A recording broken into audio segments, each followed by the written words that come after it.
Ladies and gentlemen, I want to bring attention to this particular story about a missing boy. So if you guys would help us share this story, we want to continue to share these types of stories anytime that they're spoken about to make sure that we can get justice or even find these children if they're still alive and out there. So we have faith that this boy is still out there and missing. We definitely want to try to advocate. But real quick, some of you might find my content offensive and controversial, but I'm getting my information from credible sources.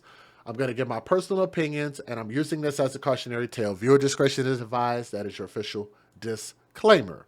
This story is coming out of a place I've never heard of called Fruitland, Idaho. But July 27th marks 1 year since the little boy, let me see if I can get him on the screen so you guys can see his picture. This baby boy right here. His name is Michael Vaughan, and I hope I'm saying his name properly. Vaughan. Michael Vaughan. The now 6-year-old boy from Fruitland went missing. The last time Michael, also known as Monkey, and again, if y'all hear that term monkey, it's not a derogatory thing. It's a worldwide understood thing that children are referred to as monkeys. So it's not a bad thing. It's not a racial thing. Children are called, maybe not in America, but whatever. It's not a bad thing. But Michael, also known as Monkey, was last seen between 6:40 to 7 p.m. on July 27th of 2021, last year. Police are still looking for answers on what exactly happened to the child who vanished from his neighborhood last July. And I'm getting this information from, what is this? KIVITV.com. So thank you for the article. Multiple law enforcement agencies, including Fruitland Police, Idaho State Police, and the FBI, are all looking into Michael's case. Investigators have processed over 1,000 leads on this case, reviewing and clearing each one of them. Fruitland Police Chief J.D. Huff said that the investigation remains intense and strong. He says this is a criminal investigation, and the majority of the investigative efforts cannot be released to the public at this time. People like to deal in absolutes. There's nothing about this case that is absolute, Huff said. So we'll continue to investigate all aspects and all avenues in this case. And as I mentioned before, the family continues to be extremely cooperative and working with our investigators. So I have a little bit of a different personal opinion about it, but we'll get there. Fruitland PD is still trying to find the driver of a 2016 to 2018 white Honda Pilot that was leaving the area around the time that Michael went missing. We believe it belongs to a resident, but we haven't been able to clear that, Huff said. Police are also looking to speak with the man walking near a splash pad by Michael's home. Let me see if I can get his picture up here. I think I have it. Right there. And that's actually on City of Fruitland Police's Facebook page, so you guys can actually find that and more information about it. Police said that the reward for information leading to Michael Vaughan's safe return in over $52,000. That's a pretty large reward. When Michael went missing, an Amber Alert was not issued. I repeat, an Amber Alert was not issued. For those who understand that there have been a lot of cases that don't get Amber Alerts. There's a reason for that, because Amber Alerts have to clear a certain criteria in order for it to be considered an Amber Alert. They have to have certain information in order to make sure that if it's not this, they follow this protocol. If it's not that, then we do it this way in order to be more effective in searching for these children. Some people even try to make this seem like it's a racist thing, like, whoa, they didn't put up an Amber Alert for our black child because of this and this and this and this, when in all actuality, it didn't fit the criteria of an Amber Alert. So I'm presenting to you guys a white child that didn't qualify under the Amber Alert standards. Just want to throw that out there. An Amber Alert was not issued because his case didn't meet the qualifications. In April, Governor Brad Little signed the Endangered and Missing Persons Alert Bill into law, calling it Monkey's Law for short. EMPA is designed to locate an endangered or missing person regardless of their age. It will create a unified approach by Idaho law enforcement on how to handle these type of cases and set standards and criteria. Let me give you guys the fair usage. Couple of news videos. Here we go. Let's get it. Federal law allows citizens to reproduce, distribute, or exhibit portions of copyrighted motion pictures, videotapes, or video discs under certain circumstances without the authorization of the copyright holder. This is called fair use. It is allowed for purposes of criticism, news reporting, teaching, and parody, which doesn't infringe of copyright under 17 U.S.C. 107. And for those who might be watching this right now, if you want to share this story, all you got to do is click the thumbs up. It will generate more people to come take a look at this and listen to the story. Leave a comment. Let me know what you guys think. But here we go. Let's get it. Please. Please.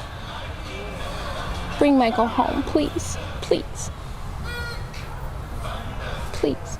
Well, the search continues for Michael Vaughan, the Fruitland boy who went missing nearly a year ago. Today is his 6th birthday, and community members are gathered today to honor Michael and support his family. Our Tristan Lewis was there with the family earlier today, and he joins us now with a look at it. Tristan. Shira, as you can imagine, it is a sad day for Michael's family as they come together for his 6th birthday. But they say it's still very important for them to get together to make sure and let him know he's loved and gets his story out there.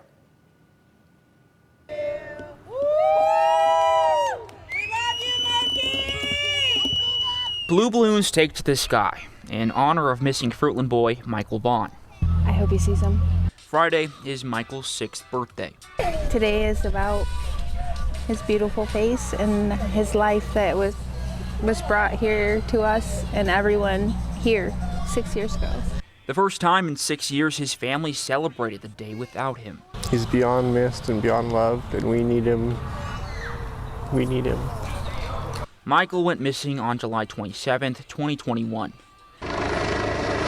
Nearly a year later, not many details have been released in the investigation as to what happened to him. But Michael's family continues to stay hopeful. He's coming home, and we're waiting for him. We're all waiting for him. Every single one of us are waiting for him, and we are going to bring him home. Community members, many who say they've never even met Michael or did not know his family a year ago, continue to step up to help. This is a hard day for anybody, and there's no map to this or, how to do this. Cassidy Burns, who owns Broken Halo Barbershop in Payette, says she works constantly to get Michael's story out into the world. We need to continue to share his face and support the family as much as possible. Sharing Michael's face is something Jamie Toscano tries to do as much as she can, too. I mean, I wear this when I go places and for any events and stuff, and my kids, I put pins on them too whenever we're going anywhere with high, traffic of people, and sometimes we get stopped and asked. Michael's family says seeing the support from their community is nice. They just hope Michael will one day soon see how much he is loved in person again. We won't ever give up. We have to stay vigilant, and as hard as it is some days, and bring him home. We're going to bring him home. That's what drives us, because we know he's out there somewhere, and we're not going to stop. We did visit the Fruitland police station this afternoon to find out any new details in Michael's case. Investigators were not available to talk. But earlier this month, Chief J.D. Huff told me he was not able to release any names of persons of interest in this case, but he says they do have many. Now, they are working through every new lead and have been able to clear many of those leads. And Fruitland police are continuing to work with their partners with the FBI and the Idaho State Police.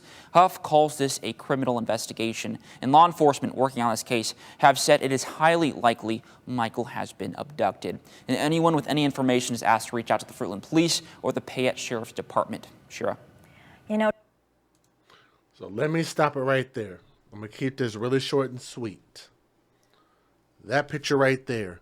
And I'm going to tell you guys, for those who might either know them or be family or friends or even be supporters of the family in this situation, nothing against them. But in a lot of situations that I've seen, when you're talking about where there's smoke and there's fire, whenever there's missing children, the first people I tend to look at are the ones who are the caretakers of those children, whether it be grandparents, foster parents, biological mother and father.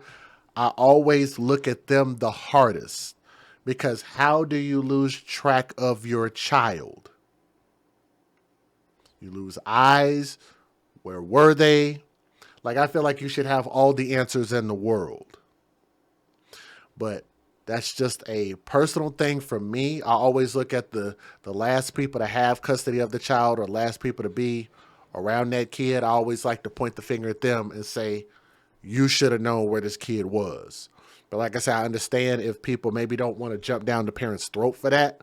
For obvious reasons, we could be completely wrong. This could be a completely innocent thing. But I got to tell you, a lot of times these stories stink to high hell. And we've actually seen a lot of cases where you come to find out, even like the Cal City boys that are still missing out there right now. We tend to think that those foster parents probably did something to those boys. Now, granted, this is not the same type of situation, but you always have to think, like, how do you lose track of a kid? How do you not know nothing? And I just tend to think that that might not be true. But we'll find out. I hope we actually get an answer, and hope that they can actually get their baby boy back. So keep this story in your thoughts and in your prayers for this baby boy right here on my screen, okay? But again, thank you guys so much. And leave a comment in the comment section. Like I said, we definitely want you guys to be honest about what you think about this. But keep Michael Vaughan, because we believe he is still alive. But keep that baby boy in your prayers. All right? But thank you guys so much. Let me know what you think.